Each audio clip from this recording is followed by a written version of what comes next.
우리에게 모든 것을 내어주신 그 주님을 기억하시면서 우리 함께 고백합시다. 나 주님의 기쁨 되기 원하네. 나 주님의 기쁨 되기 원하네. 내 마음을 새롭게 하소서. 새 부대가 되게 하여 주사 주님의 빛 비추게 하소서. 내가 원하는 한 가지 주님의 기쁨이 되는 것.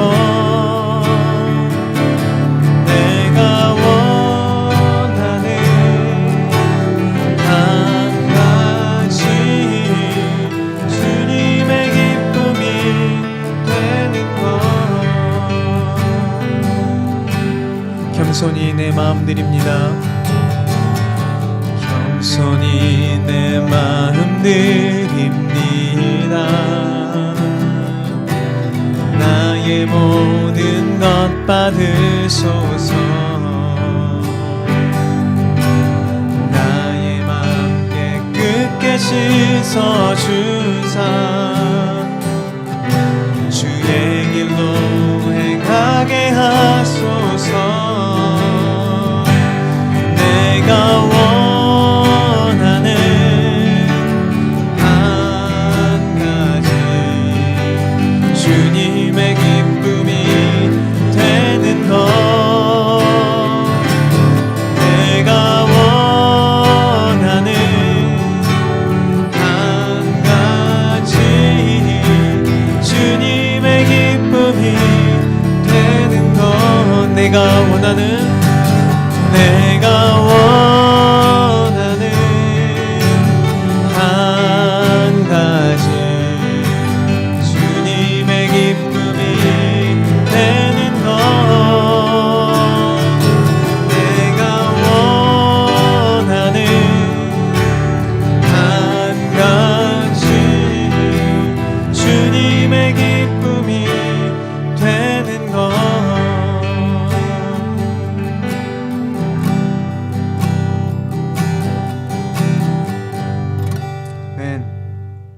할렐루야. 나사렛교회 금요예배 오신 모든 성도님들을 예수님의 이름으로 환영합니다. 이 시간 함께 우리 말씀 듣기 전에 기도하며 주님 앞으로 나아갈 수 있기를 소망합니다. 함께 기도하시겠습니다. 하나님 감사합니다. 이 시간 우리가 함께 온라인을 통하여서 말씀 듣게 하시니 감사합니다. 이 말씀을 통하여서 주님, 우리가 하나님의 사랑을 더욱더 깊이 알게 하시고 그 놀라우신 하나님의 사랑이 우리 가운데 충만하여 우리 공동체 가운데 주님의 사랑으로 더욱더 풍성해지는 주님의 귀한 교회 될 수 있도록 주님 축복하여 주시옵소서. 이 시간도 우리와 함께 하시며 우리의 기도를 듣고 계시는 사랑이 많으신 예수 그리스도 이름으로 기도드렸습니다. 아멘. 오늘 우리가 함께 묵상하며 은혜 나눌 말씀은 요한복음 11장 17절부터 44절까지입니다. 말씀이 좀 길지만 우리 함께 천천히 읽어가며 은혜 나눌 수 있기를 소망합니다.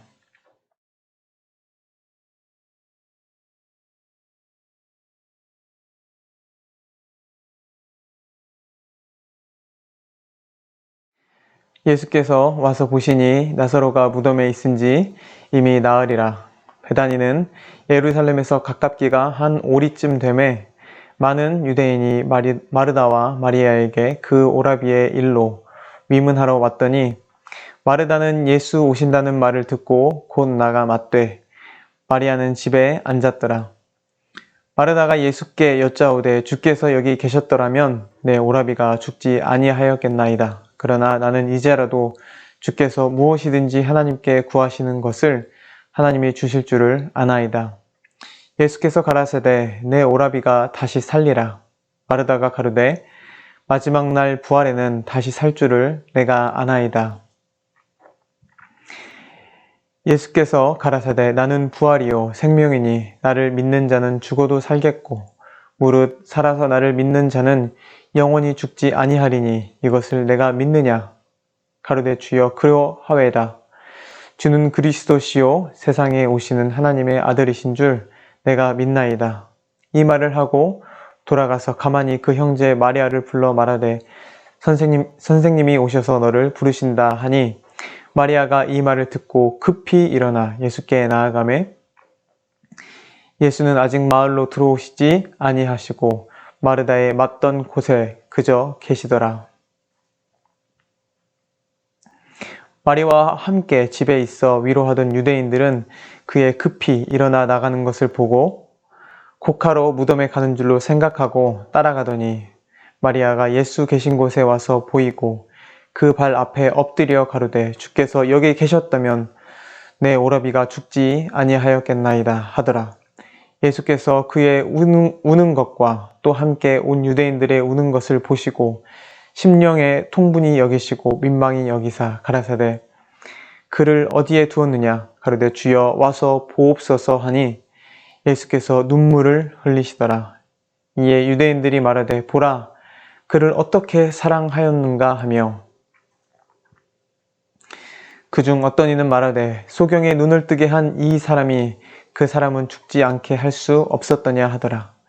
이에 예수께서 다시 속으로 통분히 여기시며 무덤에 가시니 무덤이 구리라 돌로 막았거늘 예수께서 가라사대 돌을 옮겨 놓으라 하시니 그 죽은 자의 누이 마르다가 가로되 주여 죽은 지가 나흘이 되었음에 벌써 냄새가 나나이다. 예수께서 가라사대 내 말이 내가 믿으면 하나님의 영광을 보리라 하지 아니하였느냐 하신대 돌을 옮겨 놓으니 예수께서 눈을 들어 우러러 보시고 가라사대 아버지여 내 말을 들으신 것을 감사하나이다. 항상 내 말을 들으시는 줄을 내가 알았나이다. 그러나 이 말씀하옵는 것은 둘러선 무리를 위함이니 곧 아버지께서 나를 보내신 것을 저희로 믿게 하려 함이니이다. 이 말씀을 하시고 큰 소리로 나사로야 나오라 부르시니 죽은 자가 수족을 배로 동인 채로 나오는데 그 얼굴은 수건에 쌓였더라. 예수께서 가라사대 풀어 놓아 다니게 하라 하시니라. 아멘. 오늘 말씀은 예수님께서 죽은 나사로를 살리시는 장면입니다. 하지만 오늘 우리가 주목해야 할 장면은 나사로를 살리신 그 기적 그 자체보다는 하나님의 영광을 보게 되는 마리아의 모습입니다. 여러분들께서 잘 아시는 이 본문에서 예수님은 마르다와 마리아로부터 나사로의 병든 것을 들으시고도 그를 고치기 위해서 바로 떠나지 않으시고 계셨던 곳에서 이틀이나 더 머물러 계셨습니다. 그리고 예수님께서 베다니에 도착하셨을 때에는 나사로가 죽은 지 이미 나흘이나 되었을 때였습니다. 예수님께서 계셨던 곳에서 베다니까지는 약 2마일 정도 거리였기에 소식을 들으셨을 때 바로 출발하셨더라면 충분히 나사로가 죽기 전에 도착하셨을 것입니다. 그런데 예수님께서 며칠씩이나 지체하셨기에 또 36절에서 유대인들이 말하되 보라 그를 어떻게 사랑하였는가 라고 말하는 것처럼 예수님과 나사로 남매 사이가 특별한 관계였기에 예수님의 이해할 수 없는 행동이 마르다와 마리아에게 큰 상심이 된 것을 본문을 통해서 알 수 있습니다. 20절입니다. 마르다는 예수 오신다는 말을 듣고 곧 나가 맞되 마리아는 집에 앉았더라. 마르다가 예수께 여짜오되 주께서 여기 계셨다면 내 오라비가 죽지 아니하였겠나이다. 예수님께서 나사로를 보기 위해 베다니에 도착하셨을 때에는 마르다는 마중 나와서 예수님께 원망 섞인 투로 하소연을 하고 있었고 마리아는 아예 집에서 나오지도 않고 집에 앉아 있었습니다. 이 장면을 해석하는데 엘레노어 스톰프 교수는 그녀의 책 Wandering in Darkness에서 마르다와 마리아가 예수님으로부터 배신감을 느꼈을 것이라고 설명하고 있습니다. 그런데 이 말이 참으로 중요하고 또 설득력 있는 것은 마리아와 마르다뿐만 아니라 우리가 때로는 하나님으로부터 그런 배신감을 느낄 때가 있다는 것입니다. 우리가 어려움 당했을 때, 그리고 하나님께 간절히 기도하고 말씀을 읽으며 또 기다려도 우리가 기대하는 응답이 이루어지지 않을 때, 그리고 우리가 겪고 있는 어려움이 정말 한정없이 계속되어지는 것처럼 느껴질 때 우리는 하나님을 향해 원망하고 또 배신감을 느낄 수 있다는 것입니다. 그리고 어쩌면 우리의 과거의 한 장면을 떠올리며 그때 그렇게 하지 말았어야 하는데 라고 되뇌이면서 깊은 후회감에 빠질 때도 있습니다. 이처럼 과거의 특정 시간을 떠올리며 우리가 후회하는 것은 그때는 우리의 잘못된 선택으로 하나님의 신실하신 인도하심이 없었다고 말하는 것과 같을 수 있기에 오늘 마르다와 마리아의 원망과 크게 다를 바 없는 것입니다. 분명히 우리는 어려움이 닥칠 때마다 이와 같이 원망해 왔고 또 앞으로도 원망할 것입니다.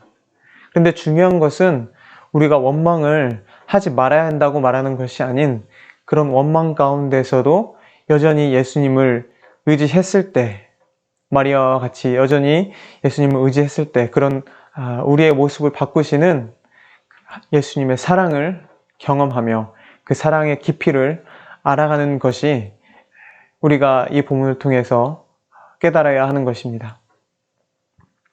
그런 의미에서 오늘 말씀의 예수님의 늦은 행보에 마르다와 마리아는 다른 반응을 보이는 것을 볼 수 있습니다. 마르다는 예수님이 오신다는 소식을 듣고 맞이하러 나가서 예수님께 원망의 말을 하는 동시에 또 믿음이 있는 듯한 말을 하게 됩니다. 21절에서 27절을 우리 자세하게 한번 보도록 하겠습니다. 마르다가 예수께 여짜오되 주께서 여기 계셨다면 내 오라비가 죽지 아니하였겠나이다. 그러나 나는 이제라도 주께서 무엇이든지 하나님께 구하는 것을 하나님이 주실 줄을 아나이다. 예수께서 가라사대 내 오라비가 다시 살리라. 마르다가 가로되 마지막 날 부활에는 다시 살 줄을 내가 아나이다. 예수께서 가라사대 나는 부활이요 생명이니 나를 믿는 자는 죽어도 살겠고 무릇 살아서 나를 믿는 자는 영원히 죽지 아리니 이것을 내가 믿느냐. 가로되 주여 그러하외다. 주는 그리스도시요 세상에 오시는 하나님의 아들이신 줄 내가 믿나이다. 마르다는 이제라도 주께서 무엇이든지 하나님께 구하면 하나님이 주실 것을 안다고 말하고 있지만 예수님께서 나사로가 살 것이라고 말씀하셨을 때 마지막 날의 부활은 믿는다 라고 말을 합니다. 그래서 예수님께서 다시 나는 부활이요 생명이니 나를 믿으면 살리라 라고 말씀하시며 마르다에게 믿음을 가지라고 격려하실 때 마르다는 예수님의 말씀에 동의를 하며 예수님이 하나님의 아들이심을 믿나이다 라고 약간은 애매하게 대답을 합니다. 그렇게 막상 예수님께서 무덤에서 돌을 옮겨 놓으라 라고 말씀하실 때 마르다가 대답하기를 주여 죽은 지가 나흘이 되었음에 벌써 냄새가 나나이다 라는 믿음 없는 고백을 하게 되는 것입니다. 우리 또한 예수님께서 하나님의 아들이심을 믿으며 또 그분이 우리의 죄를 위해 죽으셔서 우리가 죄 가운데로 해방되었음을 고백하지만 정작 예수님께서 우리 삶 가운데 놀라운 일들을 행하시려고 할 때 오히려 방해꾼의 한 사람처럼 행동할 때가 얼마나 많은지 알 수 없습니다. 하나님을 믿는다고 하면서 내가 생각하고 내가 믿고 내가 기대하고 있는 하나님의 모습이 오히려 우리가 하나님의 영광을 경험하지 못하게 하는 요소가 될 수 있다는 것입니다. 마르다는 이미 자신이 생각해 놓은 부활에 대한 고정관념이 있었습니다. 부활은 마지막 날에서야 있을 것으로 생각했기에 믿는다고 말하면서도 지금 그녀와 같이 계셨던 예수님을 의지할 수 없었습니다.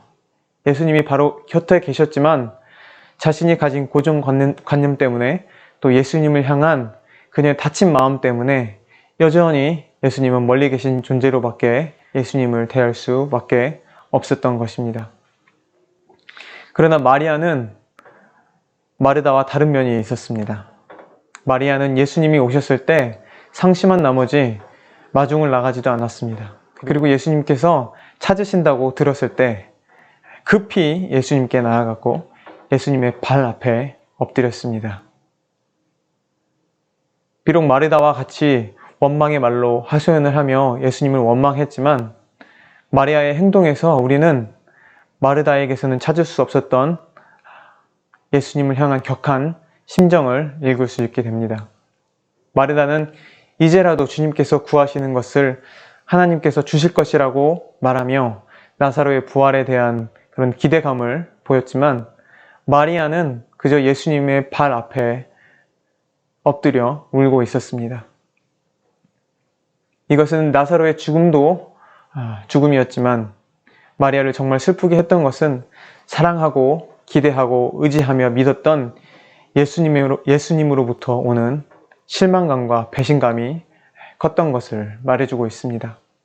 오늘 이 말씀을 통해 우리가 함께 나누고 싶은 은혜는 우리가 마리아와 같이 하나님께서 우리에게 베풀어 주실 기적 그 자체가 아닌 하나님과 우리와의 관계에 충실할 때 우리가 하나님의 영광을 볼 수 있을 것이라는 것입니다. 예수님께서 마르다에게 내가 믿으면 하나님의 영광을 보리라 라고 말씀하셨지만 정작 하나님의 영광을 본 사람은 마르다가 아닌 마리아였습니다. 그것을 우리가 어떻게 알 수 있느냐 하면은 바로 다음 장인 12장에 나오는 장면을 보면 우리가 그것을 알 수 있습니다. 12장에서 예수님을 위한 잔치가 베풀어졌을 때 마르다는 음식을 나르고 있었고 마리아는 값비싼 향유를 예수님의 발에 붓고 자기의 머리카락으로 예수님의 발을 닦아드리고 있었습니다. 즉 마리아는 나사로의 사건을 통해서 예수님이 누구신지 또 어떤 사명을 위해서 오신 것인지에 대한 깊은 이해와 믿음을 갖게 되었기 때문에 예수님의 장례를 위한 준비를 하고 있었던 것입니다. 예수님께서 제자들에게 수차례 자신의 죽음에 대해서 이야기했지만 제자들은 그 이야기가 너무나 무서워서 더 이상 묻지도 못했고 또 그 이야기를 이해하지도 못했습니다.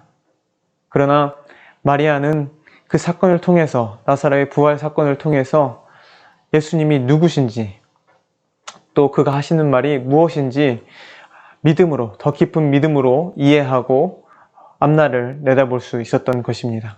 그러므로 마르다와 마리아가 본 나사로의 부활의 기적에서 예수님께서 말씀하신 그 하나님의 영광은 나사로의 생명이 살아나는 그 부활 자체에 있기보다는 예수님이 누구신지 마음속 깊이에서부터 이해하며 진정으로 믿게 되는 그 믿음의 회복이 진정한 기적이었던 것입니다. 우리는 때때로 마르다와 같이 우리가 이미 알고 있는 하나님의 모습 때문에 우리 마음속에 있는 고정관념 때문에 하나님과의 진솔된 교제를 나눌 수 없게 되는 경우가 있습니다. 하나님이시라면 응당 이렇게 하셔야지, 하나님을 의지하는 나를 도우시고 구원하셔야지 라고 기도하며 또 기다리며 기대하지만 우리가 그렇게 기대할 때, 우리가 생각하는 모습으로 하나님을 기대할 때 우리는 하나님이 구원하실 능력 자체에 집중하게 되어서 하나님이 어떤 마음으로 우리를 생각하고 계시는지 또 우리를 사랑하셔서 이 어려움을 통해 어떤 모습으로 빚어가실지에 대한 하나님의 사랑을 외면하게 되는 것입니다. 즉 하나님께서는 우리를 죄에서 구원하시는 구원자 이상으로 하나님을 대하기를 원하고 계신다는 것입니다. 오늘 말씀에 나오는 마리아는 많은 말들을 하지 않았지만 그녀가 예수님을 대하는 태도에서 우리는 그녀가 얼마나 예수님을 사랑하고 있었는지 또 어떻게 예수님을 사랑하고 있었는지를 읽어낼 수 있어야 합니다. 또 비록 부족한 믿음이었지만 그녀의 진실한 마음의 표현에 예수님께서도 눈물로 응하셨음을 우리가 볼 수 있어야 합니다. 코로나로 인해 우리 모두가 어려운 상황 가운데 있습니다. 그렇지만 이 어려운 때야말로 우리가 부족한 우리의 마음의 전부를 예수님께 내어드릴 수 있는 그런 때인지도 모르겠습니다. 우리가 하나님에 대해 알고 있는 얕은 지식으로 하나님께 나아가는 것이 아니라 하나님을 향한 우리 마음속 깊이 존재하는 진심으로 하나님을 마주할 때 우리는 하나님께서 우리를 배신하신 것이 아닌 우리가 하나님을 배신하고 있었음을 뼈저리게 깨달을 것이며 또 주님의 그 광대하신 사랑을 온몸으로 체험하고 우리 또한 그 주님의 죽음에 동참하게 되는 놀라운 역사가 있게 될 줄로 믿습니다. 그리고 그 십자가의 길 끝에 허락하실 부활의 놀라운 영광을 향해 걸어가게 되는 우리 모두가 될 수 있기를 소망합니다. 그 부활의 영광은 우리의 얕은 지식으로는 결코 상상하지 못할 기쁨과 즐거움이 있을 것이기에 우리가 측량할 수 없는 그 놀라운 하나님과 하나 되는 기쁨이 있을 것이기에 우리의 지식이 아닌 온전한 믿음으로 그 믿음으로만 그 길을 선택하게 될 수 있을 줄 믿습니다. 오늘도 그 믿음을 허락하시는 성령님의 손을 붙잡으며 그 성령님만 의지하며 말씀에 신실하게 반응할 수 있는 우리 모두가 되기를 소망합니다. 함께 기도하시겠습니다.